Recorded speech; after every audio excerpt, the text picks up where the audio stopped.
एक सवाल मैं आपके लिए लाया हूँ लिखकर। एक चर्चा सोशल मीडिया पर चल रही है कि इतिहास से मुगलों का नाम हटाया जा रहा है। चलिए, काफ़ी हद तक ठीक है, क्योंकि इतिहास को काफ़ी तोड़ा मरोड़ा गया है। जी जी। लेकिन ये भी है कि जो एनसीईआरटी की किताबें हैं उसमें शिवाजी महाराज को 20 पन्ने और महाराणा प्रताप साहब को सिर्फ 2 पन्ने। क्या आपको लगता नहीं कि इतिहास का भी मराठाकरण हो रहा है?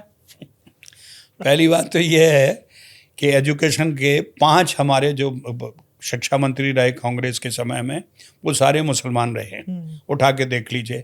एक ने दिल्ली में लिखा था कि जब दिल्ली गया तो मुझे लगा मैं पाकिस्तान में आ गया हूँ। Akbar road, Humayun road, Babar road, Aurangzeb road. इन्होंने क्या किया हमारे लिए? जिनके इनके रोड हों, इनके इनके लिए हमें पढ़ा, अलादीन खिलजी हमें पढ़ाया जाए, हमें तुगलक पढ़ाया जाए, इसका क्या मतलब है?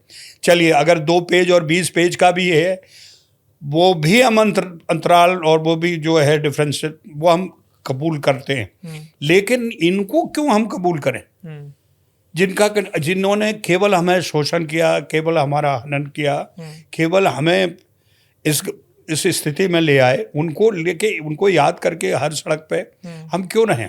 हमारे लिए वो ठीक है, जब हमें एक कोई नया चेंज आएगा तो वो छत्रसाल महाराजा और उनको शिवाजी को बराबर ले आएगा। लेकिन चलो, आना तो शुरू हुआ, एक दौर तो शुरू हुआ ना 20 पेज और 2 पेज का।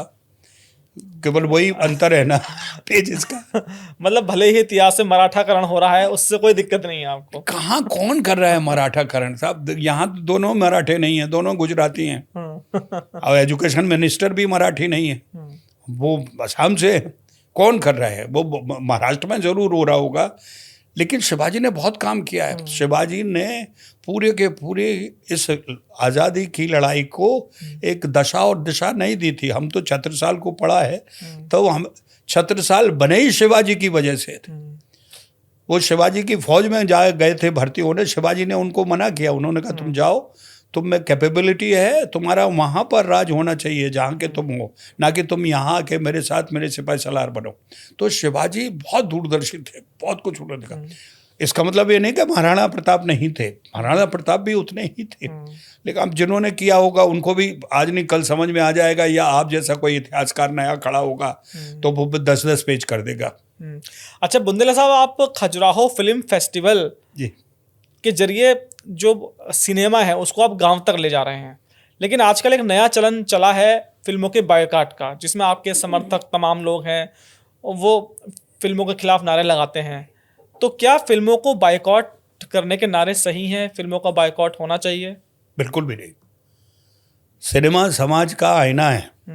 ये जो लोग कहते हैं कि सिनेमा नहीं होना चाहिए, उनको इतिहास उठा के देखना चाहिए। सिनेमा इसके पहले कैसा था और कितना समाज सुधारक था।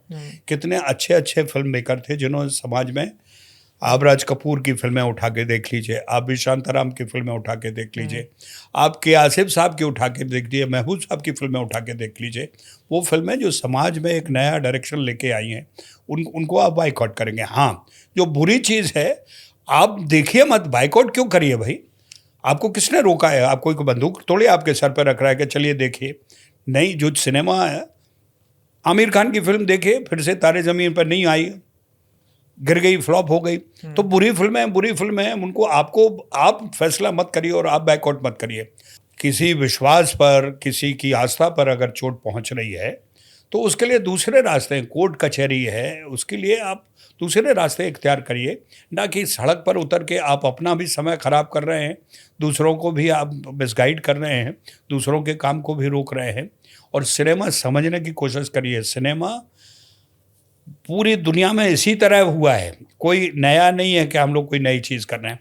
और अब सिनेमा तो, मेरा खजुराहो जो करने का मतलब था अनुराग भाई, मैं बहुत सारे वहाँ नौजवानों को मिलता था, उनको बॉम्बे में ले जा नहीं सकता था। और ऐसी स्थिति भी नहीं थी कि वहाँ पे 10-15 स्टूडियो खोल दूँ तो वहाँ पे शूटिंग हो। तो अब ये एक मन हुआ कि खजुराहो जैसी जगह को अगर हम यहाँ पर सिनेमा से अटैच कर दें तो यहाँ रोज़गार मिलेगा। बहुत सारे होटल्स जो खाली पड़े रहते हैं कम से कम 10-15 दिन के लिए भरेंगे, टैक्सी वालों को, बाकी और दुकानदारों को उस तरह का रेवेन्यू मिलेगा। और दूसरे, बॉम्बे से जो और बाहर इंटरनेशनल जो फिल्म मेकर आएंगे वो लोकेशन देखेंगे। यहाँ पे आसपास पन्ना है, आपका बेड़ा घाट है, उधर आपका बांधवगढ़ है, इधर छतरपुर है। तो हमारी कोशिश ये थी कि ये वर्जिन लोकेशंस हैं। चूँकि जहाज़ 4 महीने चलता ही है, अगर लोग आएंगे तो 12 महीने हो 12 जाएगा। महीने चलेगा। तो पूरी कोशिश इसलिए थी, और इसलिए खजुराहो इंटरनेशनल फिल्म फेस्टिवल हुआ। और उसमें हमें किस्मत अच्छी कि उसमें सेंट्रल गवर्नमेंट ने हमारी मदद की, और हमारा राज्य सरकार ने भी। 12 साल देखिए आप, हम लगातार कर रहे हैं। टपरा टॉकीज़ बनाते हैं, टॉकीज़ तो वहाँ है नहीं, झोपड़पट्टी बनाते हैं, उसमें आपका एक बड़ा LED लगाते हैं और सराउंडिंग साउंड लगा के बड़ी से बड़ी फिल्में दिखाते हैं। सारे लोग आ चुके हैं, गोविंदा, जयकिशन श्रॉफ, शेखर कपूर, अनुपम खेर, बड़े से बड़े और बड़े से बड़े फिल्म मेकर, आपके रमेश सिप्पी, आपके राहुल रवेल वगैरह हर साल हमारे पास।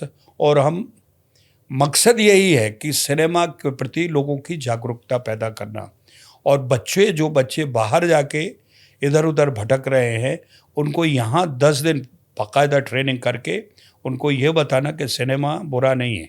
यहाँ पर रह के भी आप अपने तरह की फिल्में बनाइए, यूट्यूब पर बनाइए, रील्स बनाइए, लेकिन समाज में जो चीज़ आप परिवार के साथ देख सकते हैं वही बनाइए। आप वो मत बनाइए जो अंधेरे बंद कमरे में बाथरूम में बैठ के आप देखें और दिखाएं लोगों को। तो हमारा फेस्टिवल का मतलब यही था, और उससे कल्चरल अवेयरनेस है, यही है।